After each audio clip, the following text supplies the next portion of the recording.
അദ്ദേഹത്തിന്റെ പ്രഭാഷണം ആരംഭിക്കുകയാണ്.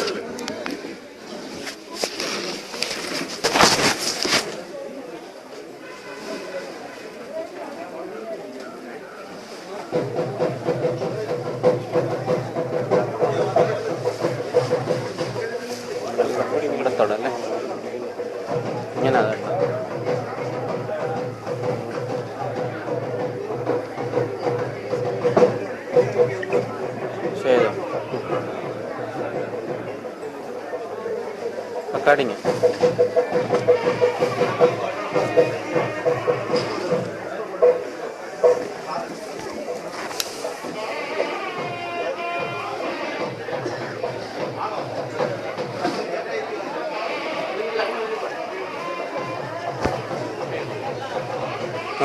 Down.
സജ്ജനങ്ങളെ, മനുഷ്യ ജീവിതം തന്നെ പുണ്യമാർന്നതാണ്. അതിൽ അതിവിശിഷ്ടമായ ചില സന്ദർഭങ്ങൾ ഈശ്വരാനുഗ്രഹം കൊണ്ട് നമുക്ക് കൈവരും. ആഗ്രഹങ്ങൾ ഈശ്വരനിലേക്ക് തിരിയുമ്പോഴാണ് ശരിയായ സമ്മാനങ്ങൾ കിട്ടുന്നത്. അങ്ങനെ തികച്ചും അർത്ഥവത്തും ഈ ജന്മ പുണ്യം എന്നൊക്കെ ധരിപ്പിക്കാവുന്ന അല്ലെങ്കിൽ അങ്ങനെ ധരിക്കാവുന്ന ഒരു പുണ്യദിനമാണ് ഇന്ന് നമുക്ക് വന്നത്.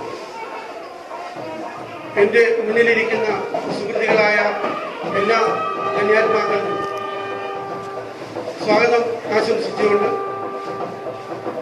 ഇന്ന് ഈശ്വര നിശ്ചയത്താൽ ഭഗവൻ നിയോഗത്താൽ ഇവിടെ എത്തിച്ചേർന്ന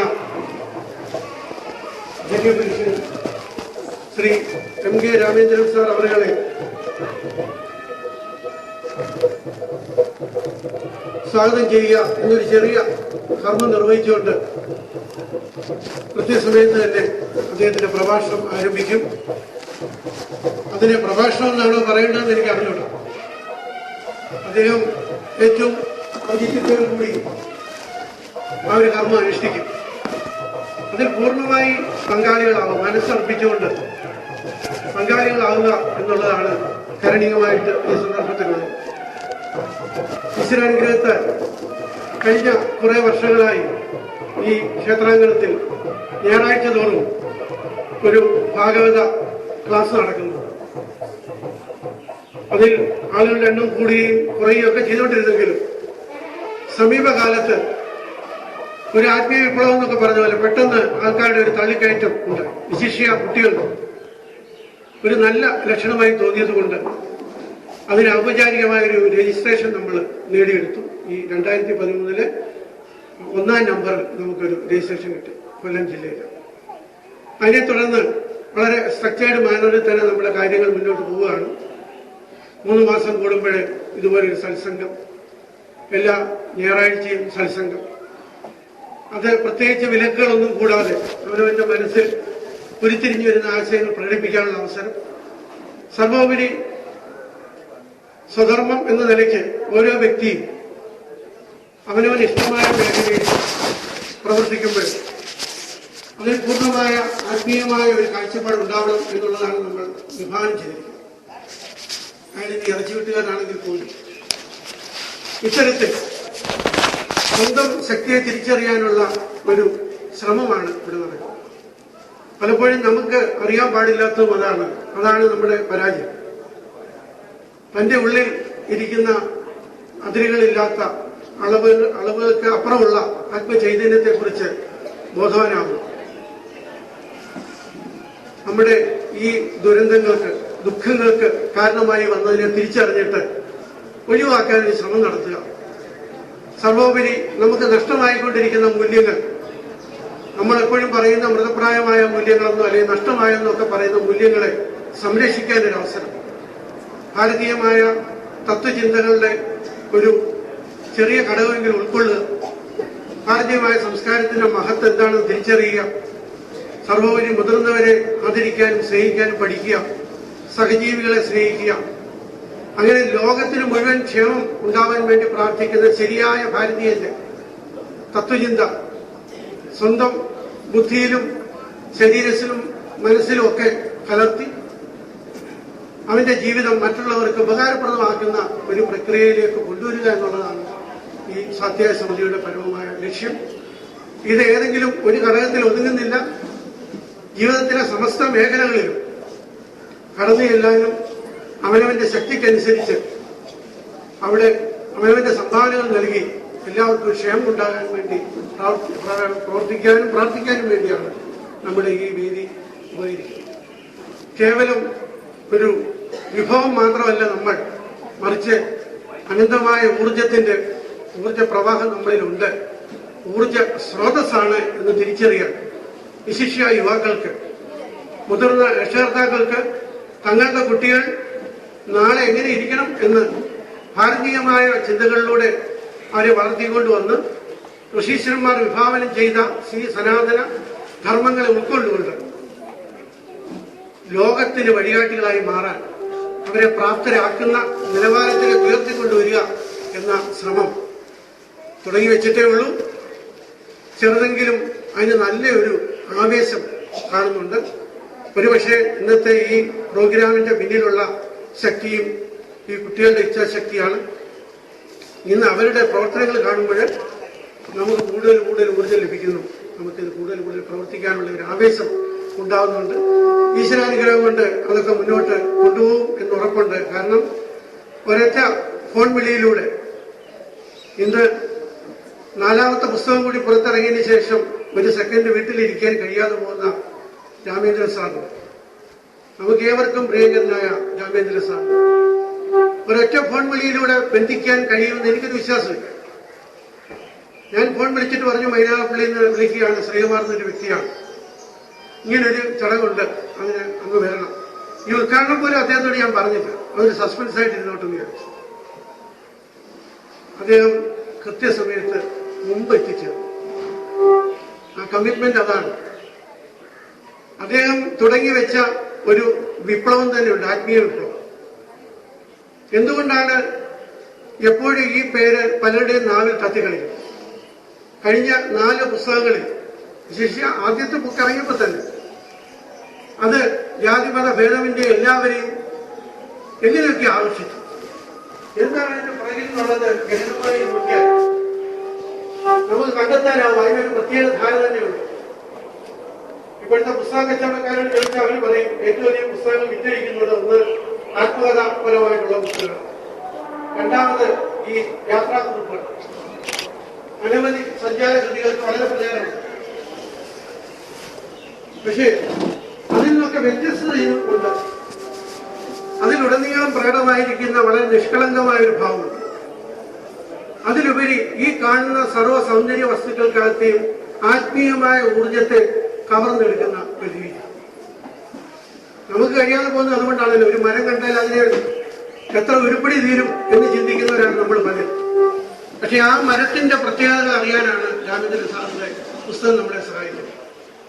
അടുത്ത അദ്ദേഹത്തിന്റെ ഏറ്റവും പുതിയ പുസ്തകമായ ദേവഭൂമിയിലൂടെ എന്നുള്ള പുസ്തകത്തിൽ ദേവദാരുവിനെ കുറിച്ച് പറഞ്ഞപ്പോഴാണ് ദേവദാരു ഇവിടെ വരുന്ന കടുത്ത ഇടിമിന്നലുകളെ സംശീകരിക്കുന്ന ആളാണ്. തനിയെ എടുത്തിട്ട് സ്വയം കട്ടി നശിക്കുന്നുണ്ട്. മഹാത്യാഗി.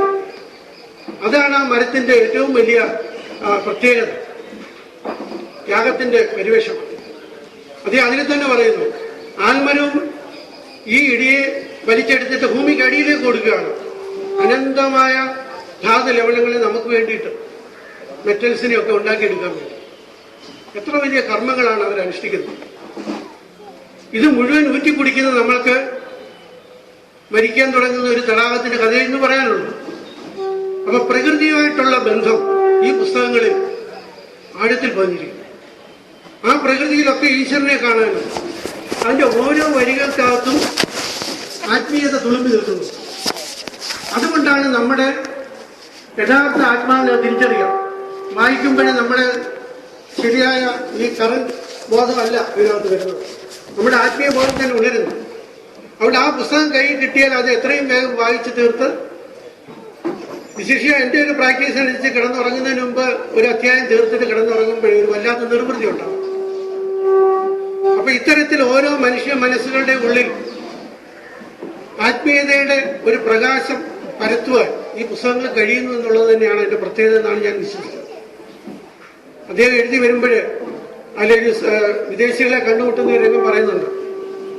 അവരെല്ലാ വർഷവും വരുന്നു. നിങ്ങൾ എന്തിനാണ് എല്ലാ വർഷവും വരുന്നത്? ഈ മഞ്ഞൊക്കെ കാണാനാണോ എന്ന് അദ്ദേഹം ഒരു കൗശലപൂർവ്വം ഒരു ചോദ്യം ചോദിക്കുന്നുണ്ട്. അതിന് അവർ കൊടുത്ത മറുപടി, ഈ മഞ്ഞൊക്കെ കാണാനെങ്കിൽ ആൽപ്സ് പർവ്വതനിരകളുടെയാണ്, അവിടെ പോയാൽ മതി. പക്ഷെ അതല്ല, ഞങ്ങൾക്ക് വേണ്ടുന്നത് ആത്മീയമായ ഊർജമാണ്. അവർക്ക് ഒരു വർഷം ജീവിക്കാനുള്ള ആത്മീയ ഊർജം അവരിവിടുന്ന് കിട്ടുന്നുണ്ട്. ഹിമാലയം എന്ന ഈ മഹാ അത്ഭുതത്തെ, വെൺമണി മകുടം ചാർത്തി നിൽക്കുന്ന പ്രതിഭാമയനായ ഹിമാലയം നമുക്കൊക്കെ പരിചിതമാണെങ്കിലും തികച്ചും അപരിചിതം തന്നെയാണ്. രാമേന്ദ്രൻ സാർ അവിടെ ഓരോ ഭാഗം കടന്ന്, വിശേഷിച്ച പുതിയ ബുക്കിൽ കടന്നു പോകുമ്പോൾ അതിന്റെ ഒപ്പം കൂടിയ ഒരു ശിശുവിനെ പോലെയാണ്. ഓരോന്ന് നോക്കി തിരിച്ച് നമ്മളോട് പറയുന്ന ഒരു പ്രതീതി അതിനകത്ത് ഉടനീളമുണ്ട്. പുതിയ ബുക്കിൽ വിശേഷിച്ച് ഈ കാണുന്ന ഓരോന്നിന്റെയും ബൊട്ടാണിക്കലിന്റെയും ഉൾപ്പെടെ പറഞ്ഞു തരും. നല്ല ഒരു പഠന ഗ്രന്ഥമാണ്. അത് ഏത് ബ്രാഞ്ചിന് പഠിക്കാമെന്നുള്ള എനിക്കറിഞ്ഞില്ല. കാരണം അതിന് ബോട്ടണിക്കാർക്കും കൊള്ളാം, ജിയോഗ്രഫി പഠിക്കുന്നവർക്കും കൊള്ളാം, ഇനി അതാ മറ്റ് ഗവേഷണം ചെയ്യുന്നവർക്കും കൊള്ളാം. അത്ര ശ്രമകരമായി അത് എഴുതി തീർത്തിരിക്കുന്നു. വളരെ കനത്ത ഒരു സംഭാവനയാണ്. അദ്ദേഹത്തിന് ആദ്യത്തെ പുസ്തകത്തിൽ തന്നെ കേരള സാഹിത്യ അക്കാദമി 2005 പുരസ്കാരം കൊടുത്തതാണ്. ഈ പുസ്തകത്തിന് നമ്മളെല്ലാവരും അതിനേക്കാൾ വലിയ പുരസ്കാരം കൊടുക്കും. കാരണം ആ പുസ്തകം വായിച്ചു തുടങ്ങിയാൽ മതി. ഞാൻ അതിന്റെ ആദ്യത്തെ ഒരു 100 പേജ് എത്തിയിട്ടുള്ളൂ. ഞാൻ പറയുകയായിരുന്നു, ക്ഷീരവില കൂടുതൽ എടുത്താൽ കഴിച്ചാൽ വേറെ അസുഖം വരും. അതുകൊണ്ട് ഇത് കുറേശ്ശെ തുള്ളുപുള്ളിയായിട്ടേ കഴിക്കുന്നുള്ളൂ. കാരണം അത് അതിനും വേണ്ടി വെയിറ്റ് ഉണ്ട്. അദ്ദേഹം മറ്റു പുസ്തകങ്ങളിൽ പറഞ്ഞിരുന്ന പല ഭാഗങ്ങളെ ഇതിനകത്തെടുത്ത് ഉദ്ധരിക്കുമ്പോൾ ഒരു പുതിയ ഡയമെൻഷൻ കൂടെ അതിനകത്തുണ്ട്. ആ അനുഭവങ്ങളെ അന്ന് പറഞ്ഞ രീതിയിൽ തന്നെ പറയുമ്പോൾ പോലും നമുക്കറിയാം ഇന്ന് അദ്ദേഹം അതിന് പുതിയ മാനം കൊടുത്തേടിയിരിക്കും. കാളിദാസൻ കുമാരസംഭവം എഴുതിയപ്പോൾ ഈ ഹിമവാനെ എങ്ങനെയാണോ വർണ്ണിച്ചു വെച്ചത്, അതിന്റെ തർജ്ജമ നമ്മുടെ മൻമോഹൻ സാറ് നിർവഹിച്ചിട്ടുണ്ട്. സമീപകാലത്ത് തന്നെ പുസ്തകമായി പുറത്തിറങ്ങും. അസ്തിത്തരസ്യാം ദിശിദേവതാത്മ ഹിമാലയം നാമ നഗാതിരാജ എന്ന് പറയുന്ന ആദ്യത്തെ പദ്യം മുതൽ അവിടെ ഇങ്ങോട്ട് വരുമ്പോഴേ ശിവൻ തപസ് ചെയ്യുമ്പോഴൊക്കെ ആ പരിസരങ്ങളെയൊക്കെ കാളിദാസൻ വർണ്ണിച്ചു വെച്ചിരിക്കുന്നത്. സുഗന്ധങ്ങളും പുല്ലാങ്കുഴലിന്റെ നാദത്തെയൊക്കെ വർണ്ണിച്ചിരിക്കുമ്പോൾ ഇത്രമാത്രം പ്രകൃതിയെക്കുറിച്ച് വർണ്ണിക്കാൻ ഈ ലോകം കണ്ട ഏറ്റവും വലിയ മഹാകവി എന്തിന് സമയം ചെലവഴിച്ചു എന്ന് ചോദിച്ചാൽ അതിലാണ് ആത്മീയത. വിപ്ലവമായ കഥയ്ക്ക് അപ്പുറത്തേക്ക് പോകുന്ന ആത്മീയത കണ്ടെത്താനുള്ള ശ്രമം. ശരിക്കും അങ്ങനെ ശ്രമം നമ്മുടെ ആൾക്കാരിലുണ്ടായാൽ അവരെ തെറി വിളിക്കുന്നവരിൽ പോലും ഒരു ആത്മീയത കാണാനുള്ള ഒരു മനസാന്നിധ്യം അവരിലുണ്ടാകും. തെറി വിളിച്ചപ്പോൾ നമ്മൾ അറിയേണ്ടത് ഈ തെറിക്കകത്തുള്ള ആത്മീയത അല്ല. തെറി എന്ന് പറഞ്ഞ ലാംഗ്വേജ് ഒന്നും ഇല്ല, അതൊക്കെ നമ്മളുണ്ടാക്കിയത്. ഏതിലും ഒരു ആത്മീയത കാണാനുള്ള ഒരു കാഴ്ചപ്പാട് അത് ഈ പുസ്തകം നമ്മളെ വളർത്തുന്നുണ്ട് എന്ന കാര്യത്തിൽ ഒരു സംശയമില്ല. തീർച്ചയായും നമുക്ക് കിട്ടിയ ഈ സന്ദർഭത്തെ പൂർണ്ണമായും ഉൾക്കൊള്ളാനുള്ള ശ്രമമാണ് നമുക്ക് വേണ്ടുന്നത്. വളരെ തിരക്കുള്ള ആളാണ്. അദ്ദേഹത്തെ ഇപ്പോൾ സ്നേഹഭാഷം കൊണ്ട് ബന്ധിച്ചിരിക്കുകയാണ്. അപ്പൊ അതുകൊണ്ട് 1.5 വര എന്ന് അദ്ദേഹം ഒരു കണക്കൊക്കെ പറഞ്ഞിട്ടുണ്ടെങ്കിലും നമ്മുടെ കുട്ടികൾ എന്റെ പുറകിൽ നിന്നുകൊണ്ട് വല്ലാതെ എന്നെ സമ്മർദ്ദം ചെലുത്തിക്കൊണ്ടിരിക്കുന്നു. ഇന്ന് അദ്ദേഹത്തെ വിടരുത്. ഭഗവാൻ കൃഷ്ണനെ കുറിച്ച് പറയുമ്പോൾ പിടിച്ച് മനസ്സിൽ കെട്ടിക്കോണം, വിട്ടുകളയരുത് എന്ന് പറയുന്ന പോലെ അദ്ദേഹത്തിൽ നിന്ന് ഊറ്റാവുന്നതൊക്കെ ഊറ്റണം എന്നുള്ള മട്ടിലാണ് ആളുകൾ ഇരിക്കുന്നത്. അവിടെ ഒരു ഇന്ററാക്റ്റീവ് സെഷൻ കൂടെ ഇതിനകത്ത് പ്ലാൻ ചെയ്യണമെന്ന് സാറിനോട് പറഞ്ഞിട്ടുണ്ട്. സാറിൽ വിശേഷിച്ച് പ്രത്യേകിച്ച് സമ്മർദ്ദമൊന്നും ചെലുത്തുന്നില്ല. അങ്ങ് വേണ്ട വിധത്തിൽ അത് നിർവഹിക്കും എന്നെനിക്ക് ഉറപ്പുണ്ട്. ഇവിടെ എത്തിച്ചേരുകയും ഞങ്ങളിലേക്ക് അങ്ങയുടെ അറിവ് അമൃതധാര പോലെ പറഞ്ഞു തരാനുള്ള ഈ തയ്യാറെടുപ്പിൽ തീർച്ചയായും ഞാൻ അങ്ങേയറ്റം നന്ദിയുള്ളവനാണ്. ഇവിടെ നമ്മുടെ ക്ഷണം സ്വീകരിച്ച് വന്ന അനവധി വിശേഷപ്പെട്ട ഗസ്റ്റുകൾ തന്നെയുണ്ട്. അവർക്കും ഇന്ന് എത്തിച്ചേർന്ന എല്ലാ സജ്ജനങ്ങൾക്കും ഒരേപോലെ ഞങ്ങൾ കടപ്പെട്ടിരിക്കുന്നു. ഞങ്ങൾ ഏവരും ഈ നാട്ടുകാർക്ക് വേണ്ടിയും ക്ഷേത്ര ഭരണസമിതിക്ക് വേണ്ടിയും അതുപോലെ ദേവസ്വം ബോർഡ് അധികാരികൾക്ക് വേണ്ടിയും ഒക്കെ എല്ലാവരുടെയും മനസ്സിന്റെ നന്മകൾ ഭഗവത് നാമത്തിൽ ശ്രീ എം കെ രാമചന്ദ്രൻ സാറിന് ഏകിക്കൊണ്ട് സ്വാഗതം എന്നൊരു ഔപചാരികത ഞാൻ പറയുന്നില്ല. അങ്ങേക്ക് എന്നും സ്വാഗതമാണ്. തീർച്ചയായിട്ടും അങ്ങേക്ക് എല്ലാവിധ ശ്രേയസ്സും ആരോഗ്യവും ഭഗവാൻ നൽകട്ടെ എന്നും അത് ഇനിയുള്ള കാലത്ത് മഹത്തായ കൃതികൾ രചിച്ചുകൊണ്ട് നമ്മുടെ ജീവിതത്തെ കൂടെ ധന്യമാക്കട്ടെ എന്ന് പ്രാർത്ഥിച്ചുകൊണ്ട് ഭഗവത് നാമത്തിൽ എല്ലാവർക്കും വേണ്ടി ഞാൻ ഹൃദയം നിറഞ്ഞ സ്വാഗതം ആശംസിക്കുന്നു.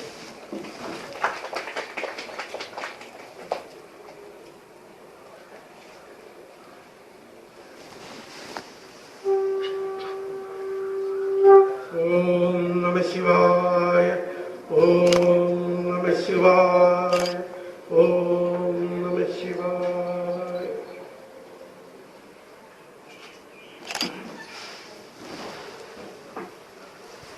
നമ്മുടെ ഈ ചടങ്ങിനെ ധന്യമാക്കാൻ എല്ലാവിധ സാഹചര്യവും ശാരീരികവും മാനസികവും ഒക്കെ ആയിട്ടുള്ള എല്ലാവിധ നിർലോഭമായ സഹകരണവും തന്ന എല്ലാ മഹത് വ്യക്തികൾക്കും കൂടാതെ ക്ഷേത്ര ദേവസ്വം ബോർഡ് സബ് ഗ്രൂപ്പ് ഓഫീസർക്കും നമ്മുടെ ഭരണസമിതി ഭാരവാഹികൾക്കും എൻ്റെ ഹൃദയത്തിൻ്റെ ഭാഷയിൽ സ്വാഗതം ആശംസിച്ചുകൊണ്ട് ചടങ്ങ് ആരംഭിക്കുന്നു.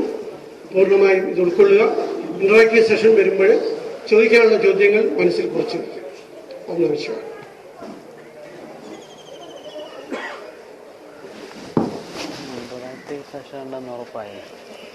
ഓം നമഃ ശിവായ.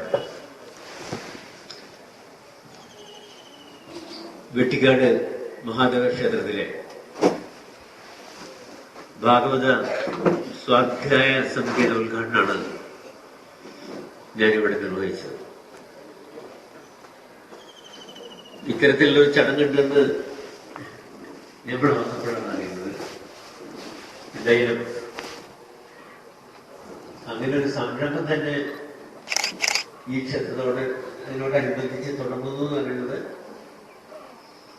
വളരെ സന്തോഷമുള്ള ഒരു കാര്യമാണ്. കാരണം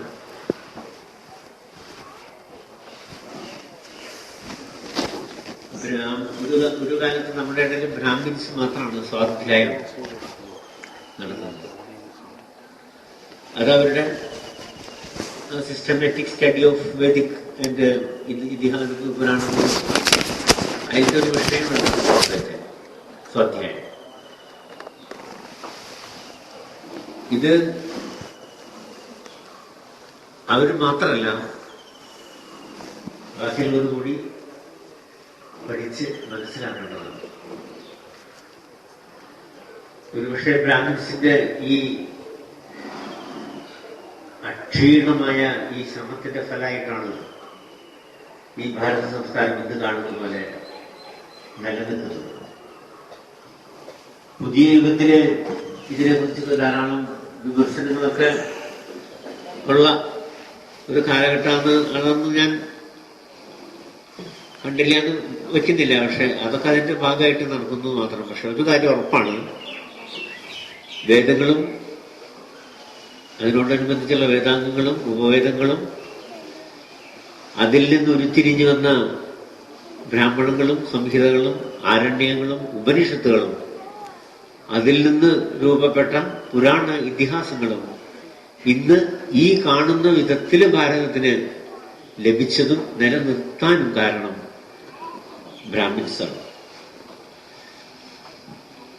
ഒരുപക്ഷെ ഭാരതം ഏറ്റവും അധികം കടപ്പെട്ടിരിക്കുന്നതും ഈ ഒരു കുലത്തിനോടാണ്. ബാക്കിയുള്ളവരൊക്കെ ഇതിനെ വളരെ ലാഘവമായിട്ട് കണ്ടപ്പോ ഈ സ്വാധ്യായം എന്ന് പറഞ്ഞ ഒരു വിഷയം തന്നെ പഠനക്രമത്തിൽ ഉൾപ്പെടുത്തി പുലർച്ചെ ബ്രാഹ്മമുഹൂർത്തത്തിന് മുമ്പ് എഴുന്നേറ്റ് ആർഷഗ്രന്ഥങ്ങളുടെ പാരായണങ്ങൾ വഴി അവര് ഒരു ജനറേഷനെ ഒരുക്കി കൊണ്ടുവന്നു. ഇത് ബാക്കിയുള്ളവർക്കും ചെയ്യാവുന്നതാണ്. അതിൻ്റെ ഒരു നെക്സ്റ്റ് സ്റ്റെപ്പാണ് ക്ഷേത്രങ്ങളോടനുബന്ധിച്ച് നടത്തുന്ന ഇത്തരം സപ്താഹങ്ങൾ. പക്ഷെ അവിടെ ശ്രദ്ധിക്കേണ്ട ഒരുപാട് കാര്യങ്ങൾ ഇതിലുണ്ട്. കാരണം ഇന്ന് ഭഗവത്ഗീത പാരായണവും ഭഗവത് സപ്താഹമൊക്കെ കമേഴ്ഷ്യലൈസ് ചെയ്ത് കഴിഞ്ഞു. ഇതിനൊക്കെ കച്ചവട ചരക്കാക്കി മാറ്റി കഴിഞ്ഞു. ക്ഷേത്രത്തിനോട് യാതൊരു ബന്ധമില്ലാത്ത ഏതെങ്കിലും ഓപ്പൺ മൈതാനങ്ങളിൽ 10, 20, 30 ലക്ഷം രൂപ ചെലവഴിച്ച് പന്തലുണ്ടാക്കി അതിൽ 2 ലക്ഷം രൂപയുടെ സ്റ്റേജ് ഉണ്ടാക്കി പ്രഭാഷകന്മാരുടെ ഒരു നീണ്ട നിര തന്നെ ഇങ്ങനെ ടൈം ഷെഡ്യൂൾ വെച്ച് പ്രഭാഷണം നടത്തിപ്പിച്ച് ഇവരൊക്കെ കനത്ത തോതില് പ്രതിഫലം പറ്റി. അങ്ങനെയുള്ളൊരു അപ്പോൾ സംഘാടകർക്കും പ്രഭാഷകന്മാർക്കുള്ള ഒരു ധനമാർഗമായിട്ട് ഇത് അതപ്പതിച്ചു പോയി. മനസ്സിലായ? യഥാർത്ഥത്തിൽ ഭാഗവതം അല്ലെങ്കിൽ ഭഗവത്ഗീത ആർഷഗ്രന്ഥങ്ങള് ഭാഗവതം എങ്ങനെ പാരായണം ചെയ്യണം, എങ്ങനെ അതിന് ആചാര്യന്മാർക്ക് ഉണ്ടായിരിക്കേണ്ട ക്വാളിറ്റി എന്താണ്, അതിന്റെ നിഷ്ഠകൾ എന്താണ്, ആചാരങ്ങൾ എന്താണ്, ഇതൊക്കെ ഭാഗവതം ഏകാദശ സ്കന്ധത്തിൽ പറഞ്ഞിട്ടുണ്ട്. എണ്ണി വിവരിച്ചിട്ടുണ്ട്. ഈ വക യാതൊരു ക്വാളിറ്റികളില്ലാത്ത ആൾക്കാരുകൾ, ഫ്രോഡായിട്ടുള്ളവര് ഓരോ വേഷങ്ങളും ധരിച്ച് വേദിയിൽ വന്ന് നിന്ന് അവരവരുടെ വായിക്ക് തോന്നിയതൊക്കെ വിളിച്ചു പറഞ്ഞ് 15,000, 10,000, 20,000 രൂപ പോക്കറ്റിലിട്ട് മടങ്ങി പോവാ. ഇതാണ് ഇന്നത്തെ ഭാഗവത സപ്താഹത്തിന്റെ ഒരു സ്റ്റൈല്. ഇതിനു വേണ്ടി സ്പോൺസർ ചെയ്യാൻ വ്യവസായങ്ങളും ബാങ്കുകളും ഒക്കെ മുന്നോട്ട് വരുന്നു. അപ്പൊ അങ്ങനെ ഇതൊരു 1 കോടി രൂപയുടെ ഒരു പ്രോജക്റ്റായിട്ടാണ് അവസാനം മാറുന്നത്. ഒരൊറ്റ ഭാഗവത സപ്താഹത്തിലെ ഞാൻ പങ്കെടുത്തുള്ളൂ. ഈ കണ്ട കാലത്തിനിടയിൽ തൃശ്ശൂർ വെച്ച് നടന്നുള്ളൂ. അന്ന് തന്നെ ഞാൻ അതിനോട് വിട പറഞ്ഞു. എനിക്ക് ഞാൻ ഒരു കാര്യം നിങ്ങളുടെ ഭക്തജനങ്ങളുടെ ശ്രദ്ധയിൽ പെടുത്താൻ ആഗ്രഹിക്കുന്ന ഒരു കാര്യം, ഇപ്പൊ വെട്ടിക്കാടായാലും തിരുവനന്തപുരത്തായാലും കണ്ണൂരായാലും ഇപ്പൊ ബോംബെയിലായാലും ഞാൻ എൻ്റെ ചെലവിൽ പോകുന്നു. എനിക്ക് പകർന്നു കിട്ടിയ എന്തെങ്കിലും ഉണ്ടെങ്കിൽ അത് നിങ്ങൾക്ക് പകർന്നു തരാൻ ശ്രമിക്കുന്നു. നിങ്ങൾ തരുന്ന ആഹാരം അല്ലെങ്കിൽ വല്ല താമസമൊക്കെ ഇതുമാതിരി വല്ലൊരു ഷോളോ ഇതൊക്കെ വെച്ചാൽ തന്നെ ധാരാളമായി. ഞാനിതിന് സാമ്പത്തികമായിട്ടുള്ള നേട്ടത്തിന് വേണ്ടി ഇന്നവരെ ഞാൻ ഉപയോഗിച്ചിട്ടില്ല. നിങ്ങൾ ഭാഗവത സപ്താഹം നടത്തുമ്പോൾ ഒരാചാര്യനെ ചെന്ന് വിളിക്കുക, എന്നിട്ട് പറഞ്ഞു നോക്കൂ. നിങ്ങള് ഒരു യാത്രക്കൂലി ഓഫ് കോഴ്സ് കൊടുക്കാം. ഒരു ട്രെയിനിലോ അല്ലെങ്കിൽ ഒരു വണ്ടിയിലോ വരാനുള്ളത് യാത്രക്കൂലി തരാം. അവിടുന്ന് ചാപ്പാട് കഴിച്ച് പോകാം. അന്ന് വന്നിട്ട് ഒരു പ്രഭാഷണം 2 മണിക്കൂർ ചെയ്തു തരാമെന്ന് പറഞ്ഞാൽ എടുത്ത വഴിക്ക് ഡയറി നോക്കിയിട്ട് പറയും, അയ്യോ ഒന്നും ഒഴിവില്ലാട്ടോ. കാരണം 15,000 രൂപ കൊടുക്കാൻ റെഡിയാണെങ്കിൽ അപ്പോൾ ഒഴിവുണ്ട്.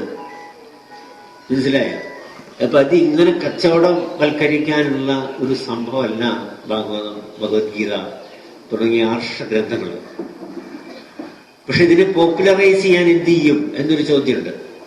ഞാൻ നിങ്ങൾക്കൊരു സിമ്പിൾ ആയിട്ടുള്ള ഒരു എക്സാമ്പിൾ കൊണ്ടുതരാം. 2004 ഇന്ന് ലോകത്ത് കാണുന്ന ഈ ആഗോള ഈ സാമ്പത്തിക പ്രതിസന്ധി ഉണ്ടാകുന്നതിന് മുമ്പ് അമേരിക്കയിലെ ഹൈടെക് മാനേജ്മെന്റ് വിദഗ്ധന്മാരുടെ ഒരു യോഗം നടന്നു. ലോകത്തിൽ എണ്ണപ്പെട്ട സാമ്പത്തിക ശാസ്ത്രജ്ഞന്മാരും മറ്റു രീതിയിലും കൃഷി, മതം എല്ലാം ഇതിലുണ്ട്. ഇതെന്തിനായിരുന്നു ഈ അന്തർദേശീയ സെമിനാർ എന്ന് വെച്ചാൽ, ഇന്ന് ഈ ലോകം ഫേസ് ചെയ്യുന്നത് ഒക്കെ ഹൈടെക് മാനേജ്മെന്റ്, ഹൈടെക് രീതിയിലുള്ള കോമ്പറ്റീഷനാണ്. Neck to neck. വിദ്യാഭ്യാസമായാലും വ്യവസായമായാലും കൃഷിയായാലും എക്കണോമിക് മേഖലയായാലും ഒക്കെ അങ്ങനെ നെക്ക് ടു നെക്കാണ് പോകുന്നത്. ഇത് ഒരു കാലത്ത് ഇതിനൊരു തിരിച്ചടി ഉണ്ടാവുമ്പോൾ how to get out of it, ഇതിന്ന് എങ്ങനെയാണ് നമ്മൾ രക്ഷപ്പെടുക? അതൊന്നും അവർ പ്ലാൻ ചെയ്തത് പിന്നീട് സംഭവിച്ചു. അപ്പൊ ഒരാഴ്ച നീണ്ടു നിന്ന ചർച്ചകൾക്കും ഡെലിഗേഷനുകളും പ്രബന്ധാവതരണങ്ങൾക്കും ഒക്കെ ശേഷം ഇതിന്റെ എക്സിക്യൂട്ടീവ് കമ്മിറ്റി എടുത്ത തീരുമാനം എന്താണെന്ന് കേട്ടാൽ നിങ്ങൾ അന്തം വിട്ടുപോകും. ഭഗവത്ഗീതയിലത്തെ ആശയങ്ങള് പ്രാവർത്തിയാക്കുക. ഒരു വിദേശ രാഷ്ട്രങ്ങളിൽ നടന്ന ഒരു സെമിനാറിൽ, ഒരു കൺവെൻഷനിൽ നടന്ന തീരുമാനമാണ് ഞാൻ പറഞ്ഞു തരുന്നത്.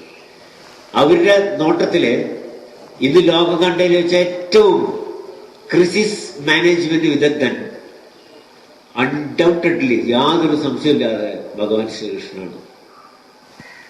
എങ്ങനെയാണ് ക്രിസിസ് എന്ന് ഔട്ട് ഓഫ് എല്ലായിടത്തും ക്രിസിസ് ഉണ്ട്.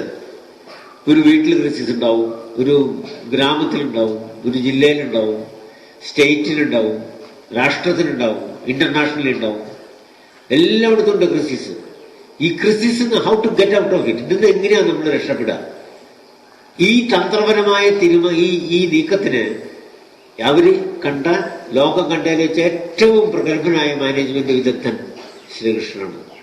അപ്പൊ അവരെടുത്ത തീരുമാനം കൊച്ചു പ്രായത്തിൽ തൊട്ട് വിദ്യാഭ്യാസ സ്ഥാപനങ്ങളിൽ കൂടിയും വ്യവസായ സ്ഥാപനങ്ങളിലെ ബോധവൽക്കരണ ക്ലാസുകളിൽ കൂടിയും ഭഗവത്ഗീതയുടെ ആശയങ്ങള് പ്രാവർത്തിയാക്കാൻ. ഇതിന്റെ ന്യൂസ് കട്ടിങ് ഞാൻ എടുത്തു വെച്ചിട്ടുണ്ട്, അമേരിക്കൻ ന്യൂസ് ഏജൻസിയുടെ. ബട്ട് വേറൊരു കാര്യമുള്ളത്, ലോകത്തില് 55 യൂണിവേഴ്സിറ്റികളില് ഭഗവത്ഗീത പഠിപ്പിക്കുന്നുണ്ട്. കൊളോണില് ഒരു യൂണിവേഴ്സിറ്റി ഉണ്ട് ഇതിനു വേണ്ടിയിട്ട് ഗീത പഠിപ്പിക്കാൻ. ഇനി നിങ്ങളൊന്ന് ചിന്തിച്ചു നോക്കുക, നിങ്ങളൊക്കെ പഠിക്കുന്ന കുട്ടികൾ കുറെ ഉണ്ടല്ലോ. ഇതിന്റെ പ്രഭവസ്ഥാനം ഭാരതമാണ്. ഭാരതത്തിൽ നിന്നാണ് ഈ ഭഗവത്ഗീതയുടെ ഉദയം. അതിലത്തെ പ്രജകളുടെ സ്ഥിതി ഒന്ന് ആലോചിച്ച് നോക്കൂ. +2 വരെയുള്ള ലെസൺസ് ഒക്കെ ഞാൻ നോക്കിയിട്ടുണ്ട്. അവിടെ നിന്ന് ഭഗവത്ഗീതയുടെ കഷ്ണം ഞാൻ അവരെ കണ്ടിട്ടില്ല. ഇനിയിപ്പോ ഗ്രാജുവേഷൻ കോഴ്സിലുണ്ടോയെന്നും എനിക്ക് അറിഞ്ഞുകൂടാ. കഴിഞ്ഞ വർഷം CBSE സിലബസിലെ എന്നെ വിളിച്ച് എന്റെ 2ാമത്തെ ബുക്കിലത്തെ ഒരു ചാപ്റ്റർ ഇടാൻ അനുവാദം ചോദിച്ചു. ഞാൻ സമ്മതിച്ചു. അപ്പൊ 8ാം ക്ലാസ്സിലെ ഭാഷാമഞ്ജരി എന്ന് പറയുന്ന CBSE സിലബസിലെ ആ ഗോമുഖിൽ നിന്നുള്ളൊരു അധ്യായമുണ്ട് മലയാളം ടെക്സ്റ്റിൽ. അതെന്തോ ഒരു വലിയ ഒരു അബദ്ധം പറ്റിയ മാതിരിയാണെന്ന് എനിക്ക് തോന്നുന്നു. പക്ഷെ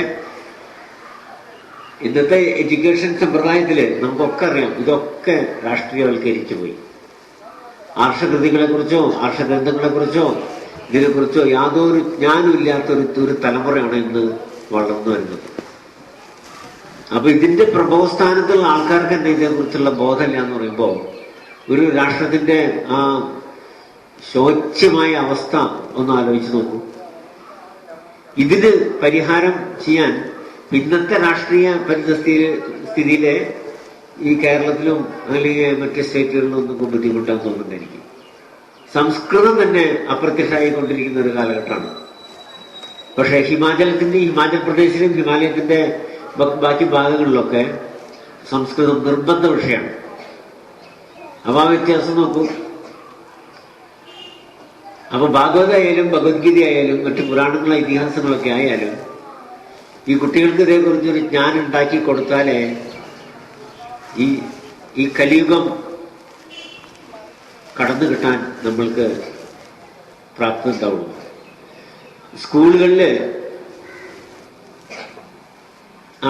സ്കൂളുകളിലും കോളേജുകളിലും ഞാനിങ്ങനെ ടോക്കിന് പോകാറുണ്ട്.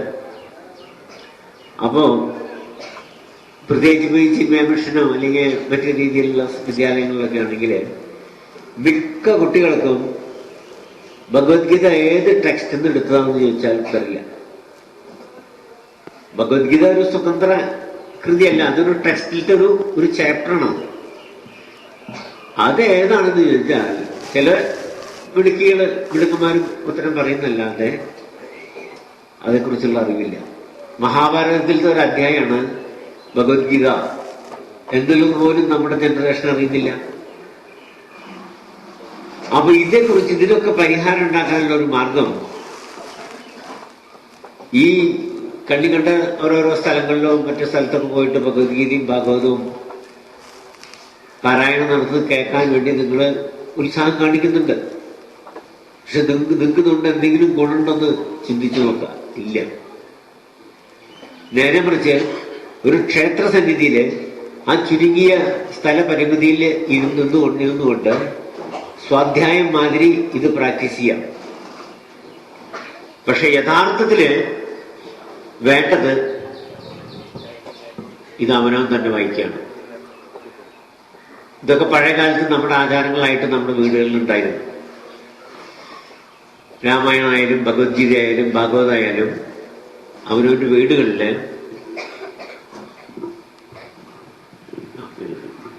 പാരായണം ചെയ്തിരുന്ന ഒരു കാലഘട്ടം ഉണ്ടായിരുന്നു. ഇപ്പോഴും കർക്കിടക മാസത്തിലെ രാമായണം മാസാചരണ കാലഘട്ടത്തില്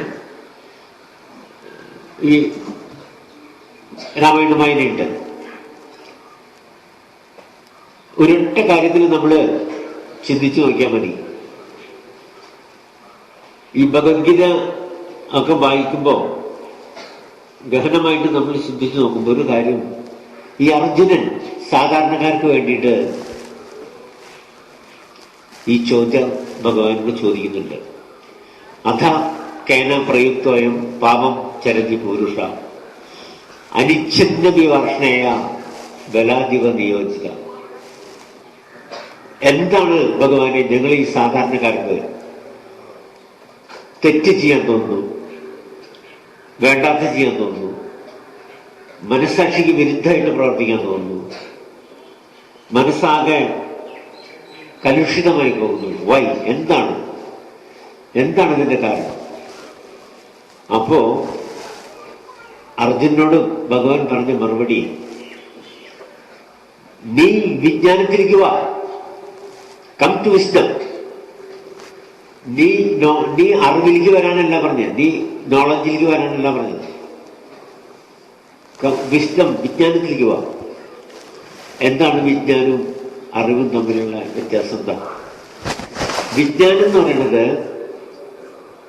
അവനവന്റെ ആത്മദാഹത്തിന്റെ ഒരംശം. അറിവ് എന്ന് പറയുന്നത്, നോളജ്, അവനവന്റെ കർമാനുസാരിയായ തൊഴിൽ ചെയ്ത് അതുകൊണ്ട് ഉപജീവനം നടത്താനുള്ള അറിവാണ്. ഇപ്പൊ അധ്യാപകര്, ഡോക്ടർമാര്, എഞ്ചിനീയർമാര്, ക്ലർക്ക്, ഓട്ടോറിക്ഷ ഓടിക്കുന്നവര്, കരിങ്കല്ല് പണിക്കാര്, മറ്റു കൂലിപ്പണിക്കാര്, ഇതൊക്കെ ആ അറിവ്, ജോലി ചെയ്യാനുള്ള അറിവ് സമ്പാദിച്ചിട്ടുണ്ടായിട്ട് അതിൽ നിന്ന് വരുമാനം കൊണ്ട് ജീവിക്കാനുള്ള മാർഗം ഉണ്ടാക്കുകയാണ്. അത് അവരുടെ അറിവാണത്. വിജ്ഞാനം അവരവന്റെ ഉള്ളിൽ നിന്ന് വരുന്നതാണ്. വിജ്ഞാനത്തിലേക്ക് വരാനുള്ള മാർഗം എന്താന്ന് നമ്മുടെ ആചാര്യന്മാർ വിസ്തരിച്ച് പറഞ്ഞു തരുന്നുണ്ട്. കാലത്തും വൈകിട്ടൊക്കെ വീട്ടിൽ വിളക്ക് കത്തിച്ച് വെച്ച് അത്യാവശ്യം നാമങ്ങളൊക്കെ ചെല്ലാം. വ്രതാനുഷ്ഠാനങ്ങൾ വരുമ്പോൾ ഇടയ്ക്കൊക്കെ ഒന്ന് ആചരിക്കുക. അപ്പോൾ ഷഷ്ടി, തിങ്കളാഴ്ച, ഏകാദശി, മണ്ഡലകാലം, ശിവരാത്രി, ഇങ്ങനെയൊക്കെ വ്രതങ്ങൾ അനുഷ്ഠാനങ്ങൾ വരുമ്പോൾ ഇടയ്ക്കൊക്കെ ഒന്ന് അനുഷ്ഠിക്കുക. സദ്ഗ്രന്ഥങ്ങൾ വായിക്കുക. അത് നന്നായിട്ട് ശ്രദ്ധിച്ച് നോക്കുകയില്ല. സദ്ഗ്രന്ഥങ്ങൾ വായിക്കുക. ഈ സദ്ഗ്രന്ഥങ്ങൾ വായിക്കാൻ അവനവൻ തന്നെ ചെയ്യാനാണ് പറയുന്നത്. പിന്നെ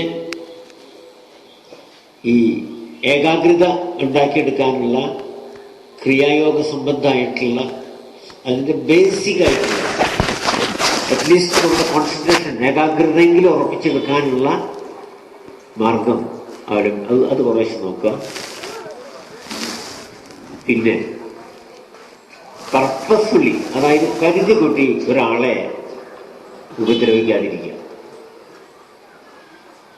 പറ്റുന്ന മാതിരി മറ്റുള്ളവർക്ക് ചാരിറ്റി സഹായം ചെയ്യും. ഇങ്ങനെയൊക്കെ ചെയ്യുമ്പോൾ എന്തുണ്ടാവും വെച്ചാൽ നമ്മുടെ സൂക്ഷ്മ ശരീരം, അതാണ് ഞാൻ പറഞ്ഞ ആ വിജ്ഞാനത്തിലേക്ക് വരണമെങ്കിൽ ഈ കാര്യങ്ങൾ അറിയണം. അപ്പൊ എന്താണ് സൂക്ഷ്മ ശരീരം? നമ്മുടെ ഈ മജ്ജി മാംസവും ചോരയും ഇതൊക്കെയുള്ള ഈ ശരീരത്തെ കുറിച്ചാണ് നമ്മൾ ശ്രദ്ധിക്കുന്നത്, ബോധറിയുന്നത്. ഇതല്ലാതെ നമ്മളിലൊരു സൂക്ഷ്മ ശരീരമുണ്ട്. ഈ സൂക്ഷ്മ ശരീരം ഈശ്വരാംശം. ഇതൊക്കെ ഭാരതീയ വേദാന്തികള് 10,000 വർഷങ്ങൾക്ക് മുമ്പ് പറഞ്ഞ് എഴുതി വെച്ച വിഷയങ്ങളാണ്. ഇന്നാണ് മോഡേൺ 19-18 നൂറ്റാണ്ടിന് ശേഷമാണ് മോഡേൺ സയൻസിന് ഈ സൂക്ഷ്മ ശരീരത്തിനെ കുറിച്ചുള്ള ജ്ഞാനം അവർക്കുണ്ടാവുന്നത്. ആദ്യത്തെ നൂറ്റാണ്ടുകളിലൊക്കെ മോഡേൺ സയൻസും ഭാരതീയ വേദാന്തികളും തമ്മിൽ നിരന്തരം ഇതേക്കുറിച്ചുള്ള അഭിപ്രായ വ്യത്യാസങ്ങളുടെ കാലമായിരുന്നു. അങ്ങനെ ഒരു സൂക്ഷ്മ ശരീരം ഇല്ല എന്ന് അവർ വാദിച്ചു. അവസാനം ആൽബർട്ട് ഐൻസ്റ്റൈൻ എന്ന മഹാനായ ശാസ്ത്രജ്ഞനാണ് നമ്മുടെ ഈ സൂക്ഷ്മ ശരീരത്തിനെ ഡിഫൈൻ ചെയ്ത് നിർവചനം കൊടുത്തത്. അദ്ദേഹത്തിന്റെ 1905 ആൽബർട്ട് ഐൻസ്റ്റൈൻ ഈ സൂക്ഷ്മ ശരീരത്തെ കുറിച്ച് ഡിഫൈൻ ചെയ്തപ്പോൾ അന്ന് മറ്റ് മോഡേൺ സയന്റിസ്റ്റുകൾ കുറെ എതിർത്തു, വെസ്റ്റേൺ സയന്റിസ്റ്റുകൾ. പക്ഷെ പിന്നീട് 1905 ശേഷം 20, 25, 30 കാലഘട്ടമൊക്കെ ആയപ്പോൾ നോബൽ സമ്മാനം നേടിയ ശാസ്ത്രജ്ഞന്മാരുടെ വലിയൊരു നിര ആൽബർട്ട് ഐൻസ്റ്റൈൻ പറഞ്ഞത് ശരിയാണെന്ന്. അങ്ങനെ ഇവരതിനെ ഡെഫിനിഷൻ ആക്കി. It is N energy molecular structure. അവരുടെ ഭാഷ്യത്തില് കണങ്ങളുടെ ഒരു കൂമ്പാരാണ്. ഈ കണങ്ങള് അവരിട്ട പേര് ദൈവകണം എന്നാണ്. ഇതന്നെയാണ് നമ്മുടെ ഭാരതീയ വേദാന്തികൾ പറഞ്ഞ വസ്തുത. അപ്പൊ എനർജി ആൻഡ് മാറ്റർ ഈ ഒരു വിഷയത്തിലേക്ക് വന്നപ്പോഴാണ് ഈ ലോകം, ഭൂമി മുഴുവനും നിറഞ്ഞു നിൽക്കുന്നത് ഈ എനർജിയാണ്. ഈ എനർജി മോളിക്യൂൾസാണ്, കണങ്ങളാണ്. ഇത് തന്നെയാണ് നമ്മുടെ സൂക്ഷ്മ ശരീരം. അത് സാധാരണക്കാരിലെ ഈ സൂക്ഷ്മ ശരീരം ഒരു ഷേപ്പില്ലാതെ കിടക്കും.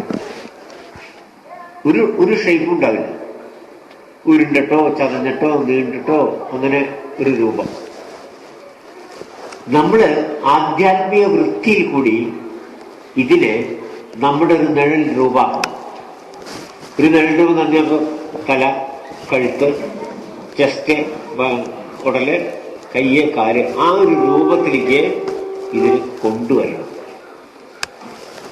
ഈ രൂപത്തിലേക്ക് കൊണ്ടുവന്നാൽ മാത്രമേ ഈ യോഗ സിദ്ധാന്ത പ്രകാരമുള്ള ആധാരചക്രങ്ങളും സൂക്ഷ്മ മർമ്മങ്ങളും അതാത് പൊസിഷനിലേക്ക് വരുള്ളൂ. അതല്ലെങ്കിൽ ഇതൊക്കെ കുഴഞ്ഞുകൂടി ഉരുണ്ടുകൂടിയൊക്കെ അങ്ങനെ ഇങ്ങനെയൊക്കെ ആയിട്ട് കിടക്കും. നമുക്ക് ആലോചിച്ചാൽ അറിയാം, ഒരു സിസ്റ്റം ശരിക്കും വർക്ക് ചെയ്യണമെങ്കിൽ അതൊക്കെ അതാത് അതിന്റെ പൊസിഷനിൽ വരണം. ഇപ്പൊ യോഗികളായാലും ക്രിയായോഗം ചെയ്യുമ്പോഴും മറ്റു രീതിയിലുള്ള തപസ്സോ ധ്യാനവും മറ്റൊക്കെ ചെയ്യുമ്പോഴും ഈ സൂക്ഷ്മ ശരീരത്തിലെ കണങ്ങള് അടുത്തടുത്ത് വന്നുകൊടുക്കും. ഇതാണ് ഹിന്ദുക്കളും മറ്റു മതക്കാരും തമ്മിലുള്ള വ്യത്യാസം. ഒരു ഹിന്ദു കുട്ടി ജനിച്ചു വീണാൽ ആചാരങ്ങളുടെ നടുവിലേക്കാണ് ഈ കുട്ടി വരുന്നത്. 28 ദിവസം ഒരു കുറച്ച് ദിവസം പ്രസവിച്ച് ഒരു ബലാചരണം, അത് കഴിഞ്ഞാൽ 28 6 മാസം ചോറൂണ്, പിന്നെ ഫസ്റ്റ് ബർത്ത്ഡേ, പിന്നെ അങ്ങനെ തുടങ്ങി പിറന്നാളുകള്, ഉത്സവങ്ങള്, ഓരോ രീതിയിലുള്ള. അപ്പൊ അങ്ങനെ ഒരു ആധ്യാത്മിക പശ്ചാത്തലത്തിൽ ഈ ഓട്ടോമാറ്റിക്കായിട്ട് ഈ കുട്ടികൾ വരുന്നുണ്ട്, നമ്മൾ വരുന്നുണ്ട്. അപ്പൊ അതുകൊണ്ട് ഈ എനർജി മോളിക്കുലർ സിസ്റ്റത്തിന് ഒരു ചെറിയൊരു ഷേപ്പ് ഉണ്ടാവും. പക്ഷേ നിരന്തരമായ അഭ്യാസങ്ങളിൽ കൂടി, അതായത് ഞാൻ നേരത്തെ പറഞ്ഞ മാതിരി കാലത്തും വൈകിട്ടും വിളക്ക് വെച്ച് പ്രാർത്ഥിക്കുക, സന്ധ്യാവന്തനം ചെയ്യുക, നേരത്തെ കുളിച്ചിട്ട് 7 മണി 8 മണി വരെ ഒന്നും കിടന്നുറങ്ങിയിട്ടല്ല പറയുന്നത്. നേരത്തെ എഴുന്നേൽക്കുക, കുളിക്കുക, വീട്ടിൽ വിളക്ക് വെക്കുക, അവനവന് പറ്റുന്ന മാതിരി പ്രാർത്ഥിക്കുക. അത് കഴിഞ്ഞിട്ട് നമ്മൾ ചെയ്യാനുള്ളൊരു വസ്തുത, 24 മണിക്കൂർ സമയം നമുക്കുണ്ട്. ഇപ്പൊ 8 മണിക്കൂർ ഉറങ്ങാൻ പോണം ചുരുങ്ങിയത്, പിന്നെ ഒരു 8 മണിക്കൂർ ജോലി, ഓഫീസോ അല്ലെങ്കിൽ മറ്റു ജോലികളോ, ഒരു 2 മണിക്കൂർ അങ്ങോട്ടും ഇങ്ങോട്ടും പോയി വരാനുള്ള സമയം, 8 8 16 2 18, പിന്നെ അവനവൻ്റെതായിട്ടുള്ള കുറച്ച് കാര്യങ്ങൾ. എന്നാലും ഒരു 1 മണിക്കൂർ ഒരാൾക്ക് സ്പെയർ ചെയ്യാൻ ബുദ്ധിമുട്ടുണ്ടോ? ആലോചിച്ച് നോക്കും.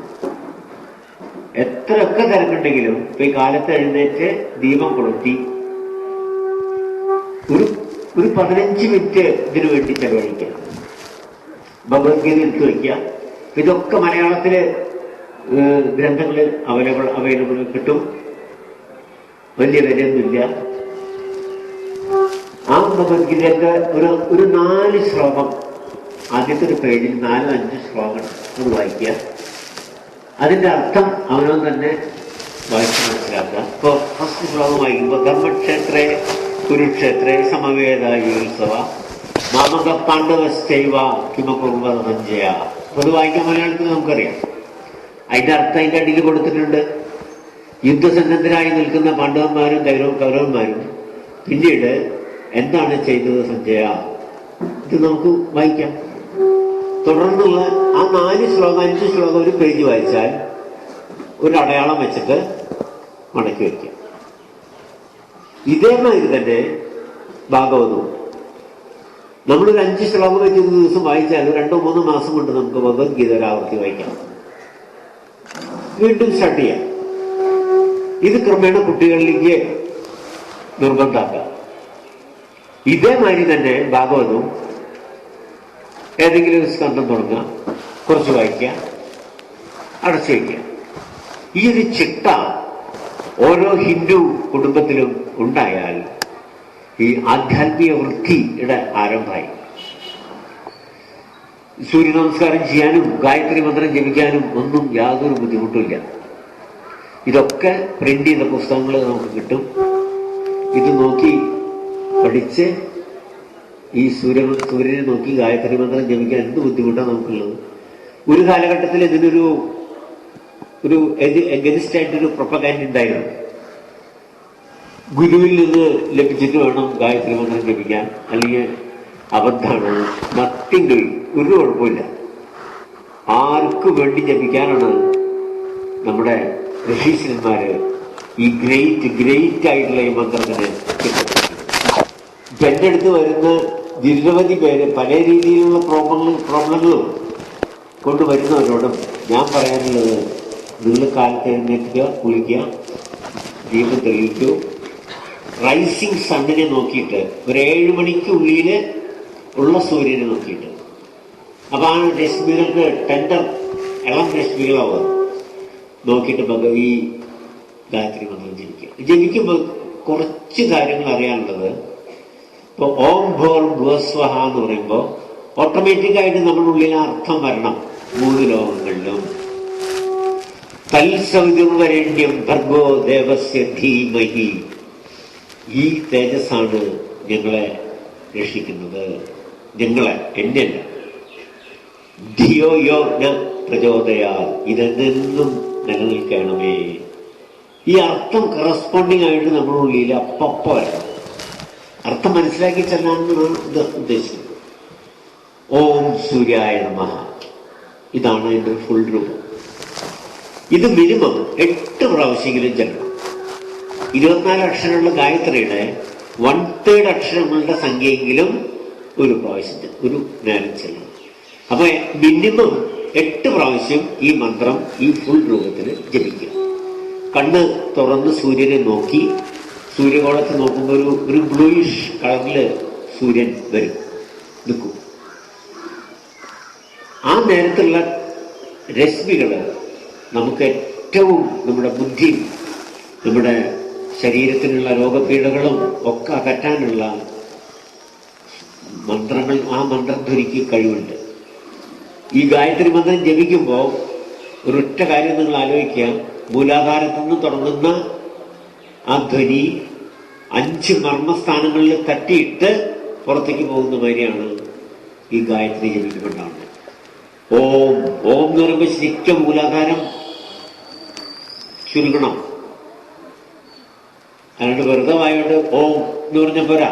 ഇപ്പൊ വെറുതെ നിൽക്കുമ്പോഴും നിങ്ങൾ ഓം നമ ശിവായ എന്ന് പോകണമെന്ന് പറയുമ്പോഴും ഈ ഓം ജപിക്കുമ്പോൾ ഒക്കെ നിങ്ങൾ ശ്രദ്ധിക്കാനുള്ളത് ഈ മൂലാധാരം ചുരുങ്ങണം. ഓം ഓം.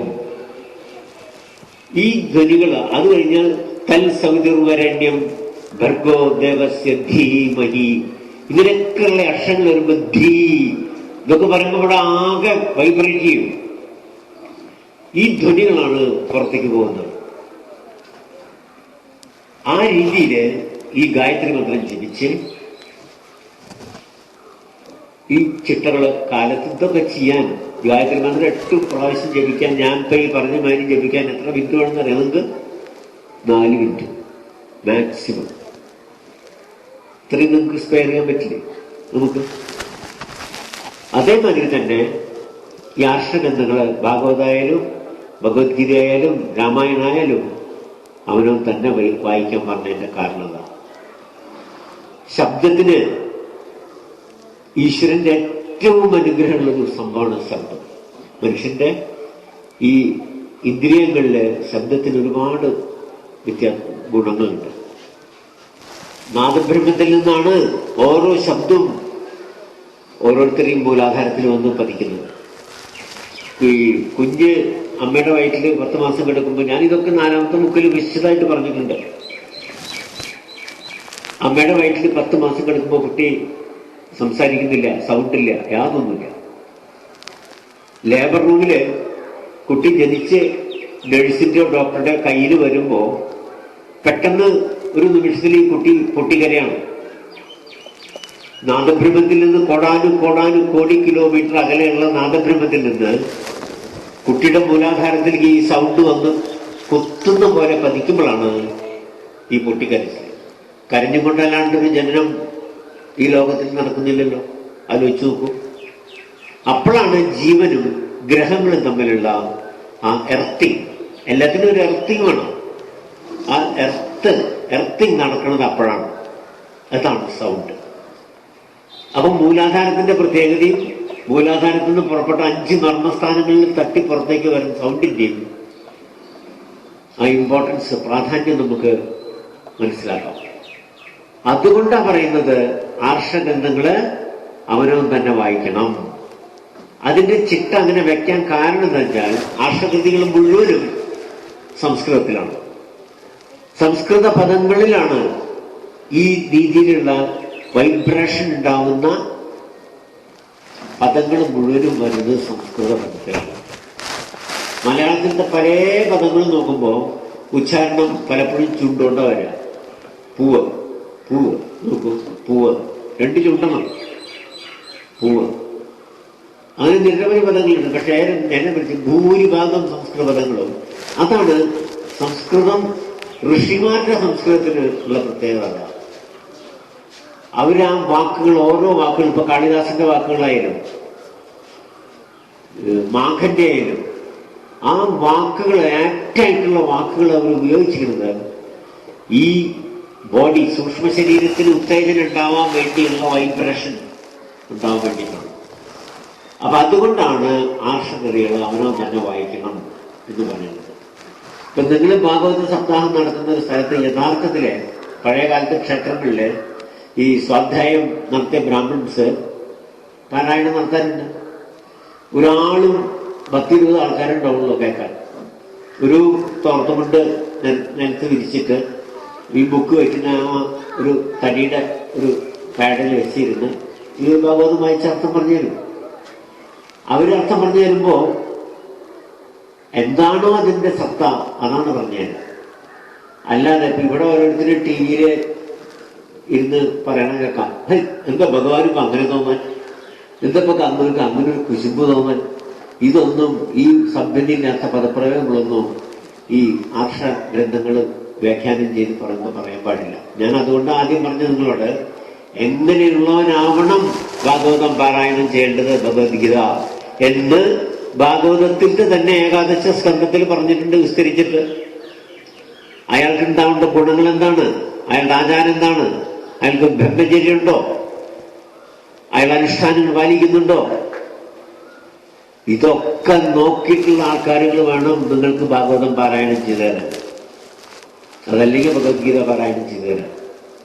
അതല്ലാതെ നിങ്ങൾ ഒരു 1000 പേര് ഒരു ഓഡിറ്റോറിയത്തിൽ ചെന്നിരുന്ന് അവിടെ പറയണത് ഈ ചെവിക്കൂടെ കേട്ട് ഈ ചെവിക്കൂടെ പോകില്ലല്ലാണ്ട് കുചേലൻ അവര് കൊണ്ടുവന്നു ഒരു പണി കൊണ്ടുവരാൻ തേരിൽ പോയി എന്നൊക്കെ വഴി വലിയ വാചകത്തില് കസർത്ത് നടത്തി. വേറെ ഉദ്ദേശമൊന്നുമില്ല. ഇത് കഴിഞ്ഞ പോക്കറ്റില് ആ 10,000 ഒരു വക്ക് കൂട്ടാതെ അവരുടെ പോക്കറ്റിൽ വരണം എന്നുള്ള ഒരൊറ്റ ചിന്തകൊണ്ട് ഓരോ കസർത്തുകളൊക്കെ നടത്തി സ്ഥലം വിടുക, അടുത്ത സ്ഥലത്ത് ബുക്ക് ചെയ്തിട്ടുണ്ടാവും, പിന്നെ അവിടേക്കുള്ള ഓട്ടണം. അപ്പൊ നിങ്ങൾ ഇവിടെ ചെയ്യാൻ ഉദ്ദേശിച്ചത് വളരെ ശ്രേഷ്ഠമായിട്ടുള്ളൊരു സംഭവമാണ്. ഞാനിത് പല സ്ഥലത്തും ചെല്ലുമ്പോഴും ഞാൻ അവരോട് ഓർമ്മിപ്പിക്കാറുണ്ട്, നിങ്ങൾ നിങ്ങളുടേതായിട്ടുള്ളൊരു സ്വാധ്യായം സംവിധാനം ഉണ്ടാക്കൂ. ഈ കുട്ടികളോ സ്ത്രീകളോ ഭക്തജനങ്ങളോ വരുമ്പോ അവരെ കൊണ്ട് ഇത് ചൊല്ലിക്കാനുള്ളൊരു സംവിധാനം ഉണ്ടാക്കൂ. ആർഷകൃതികൾ ഇപ്പൊ ഭാഗവതം എല്ലാ സ്കന്ധം കൂടി മേടിക്കുമ്പോൾ ഗുരുവായൂർ ദേവസ്ഥത്തിന്റെ ഒക്കെ പബ്ലിക്കേഷൻസ് 1000 രൂപ പോലും വരുന്നില്ല. ഇതൊക്കെ സ്പോൺസർ ചെയ്യാൻ പറ്റും, മനസ്സിലായി? അപ്പൊ അതിന്റെ ഫോട്ടോ കോപ്പി എടുക്കാൻ പറ്റും, ഓരോ സ്കന്ധത്തിന്റെ ഓരോ ചാപ്റ്ററുകളുടെ. എന്നിട്ട് ഈ പാരായണം നടത്തി അർത്ഥം പറഞ്ഞു കൊടുക്കുന്ന ആള് പറയുമ്പോഴോടൊപ്പം തന്നെ ജനങ്ങളെ കൊണ്ട് ഇത് ചിന്തിക്കുക, മനസ്സിലായി? അങ്ങനെ നിങ്ങൾ സ്വാധ്യായം നടത്തുക എന്നുള്ളൊരു ശ്രമം നടത്തുക. ആദ്യം തുടക്കത്തിൽ കുറച്ച് ബുദ്ധിമുട്ടുണ്ടാവും, എങ്കിലും ക്രമേണ അത് സാധ്യം. ഇതിപ്പോ ഗുരുവായൂരൊക്കെ നടക്കുന്നുണ്ട്. ഗുരുവായൂർ നിരവധി സ്ഥലങ്ങളില് കേന്ദ്രങ്ങളില് വീടുകളിലും വീടിനോടനുബന്ധിച്ചുള്ള സ്ഥലങ്ങളിലും ഈ ആചാര്യൻ ഇരുന്നിട്ട് ഈ ശ്ലോകം ഭാഗവതത്തിലെ ശ്ലോകം ചെല്ലുമ്പോൾ അവിടെ സദസ്സിലിരിക്കുന്നവരത് ആ ബുക്ക് നോക്കിയിട്ട് ഏറ്റുചെല്ലും. അത് ഏറ്റുചൊല്ലി കഴിഞ്ഞാൽ ഇദ്ദേഹം അതിന്റെ അർത്ഥം വിവരിച്ചു. അങ്ങനെയാണ് ഇത് പുരോഗമിച്ചുകൊണ്ടിരിക്കുന്നത്. അപ്പൊ ഇതിൽ കാതലായിട്ടുള്ളൊരു വിഷയം, ഇത് നിങ്ങൾക്ക് നിങ്ങളുടെ വീട്ടിലിരുന്നാലും ചെയ്യാം, അവരവന് തന്നെ ചെയ്യാവുന്നുള്ളത്. അപ്പൊ ആർഷകൃതികള് അവര് ഇതൊന്നും ദഹിക്കാത്തതല്ല. അപ്പൊ നമുക്ക് പഠനത്തിന്റെ ക്രമങ്ങളും കാര്യങ്ങളും ഒക്കെ കണ്ടമാനം ഇംപ്രൂവ് ചെയ്ത ഒരു കാലഘട്ടത്തിൽ കൂടെയാണ് നമ്മൾ കടന്നു പോകുന്നത്. അപ്പൊ ആ നിലയ്ക്ക് ഇതിനെ ലാഘവമായിട്ട് കാണാതെ ഇതിനതിന്റെ ഏറ്റവും സീരിയസ് ആയിട്ടുള്ള ഗൗരവമായ രീതിയിൽ നമ്മൾ കാണും. ആഴ്ചയിൽ ശരി ഞായറോ ദിവസം ഈ സ്വാധ്യായം നടക്കുമ്പോൾ എല്ലാവരും ഒത്തുകൂടുക, ആചാര്യന്മാര് അതിന്റെ സിമ്പിളായിട്ടുള്ള രീതിയിൽ അതിനെ വ്യാഖ്യാനിച്ച് പറഞ്ഞു കൊടുക്കുക. അങ്ങനെ ഒരു സ്റ്റഡി ക്ലാസ്സുമായി നിങ്ങൾക്ക് ഇത് ചെയ്യാവുന്നതാണ്. അപ്പൊ എന്തായാലും അങ്ങനെയുള്ളൊരു ശ്രേഷ്ഠമായുള്ളൊരു കർമ്മത്തിന് ഇവിടെ ഉദ്ഘാടനം ചെയ്യാനുള്ളൊരു അവസരം, അതിനൊരു ഭാഗ്യം എനിക്ക് ഉണ്ടായി എന്നുള്ളത് എനിക്ക് അത്രയധികം സന്തോഷം തോന്നുന്നുണ്ട്. ആ വിഷയം ഹിമാലയ യാത്രയാണ് എൻ്റെ